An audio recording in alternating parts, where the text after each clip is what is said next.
Good morning mga kapupre. Pupuntahan ko yung kano ko sa ano, dito sa may buwa banda. Kasi sinabi ko na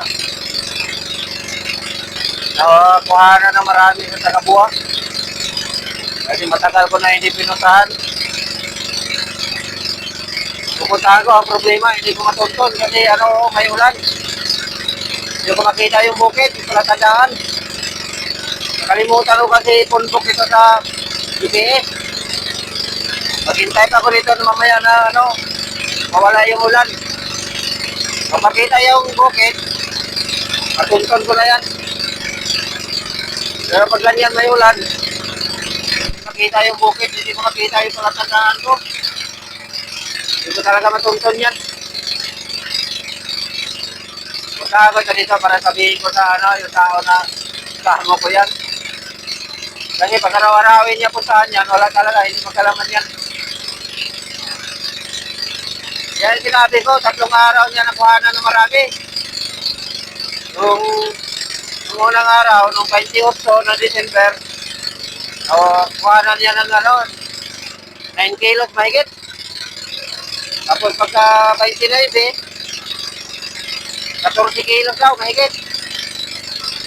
Isa 30, yun ang marami, 18 kilos. Ang malaking kinita niya nun. 31 na ako pumunta, di wala na laman. Pero nakahuli pa rin ako, 3 kilo mahigit. Okay na rin. Kadalala ko na rin naman kasi hindi ko na pinuntahan, matagal na. Magdalawang buwan na, hindi ko pinuntahan. Kala ko kasi hindi magkalaman. Kasi tuwing pupunta ko rito, 2 piraso lang mahuli ko, minsan isa. Wala pala talagang nagkano doon. Pero nung nagtagal, naitlugan siguro. Kaya nakuha ng marami. Sana hindi pinuntahan kapon o mga ilang araw. Kung natampay ito ng mga 5 araw, ngayon mayroon laman yan. Madali lang magkalaman yan kasi may itlog na. Babalik-balikan na yan ng mga pusit. So, mamaya ko pa ito matuntun kasi hindi ko makita yung bahid. Makita ang bukid.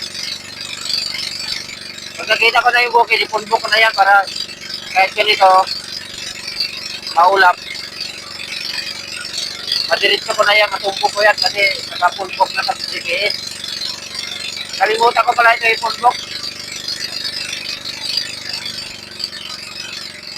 Pero may malaking ulan kasi. Sa bandang Kajanaw yan. Kajanaw yan, banda. Ito yung buwa. Walang problema dito sa buwa, makita ko. Eh, ang importante kong palatandaan, nandoon. Yung may ulan na yan. Ay, hindi ko matintro yan. Babalik ako mamaya, kapopre, pag nandun ako. Sana may laman para makita natin kung makita ninyo kung mayroon akong mahuli. Hanggang dito na lang mga kapopre. Maraming salamat. Magandang umaga sa inyo.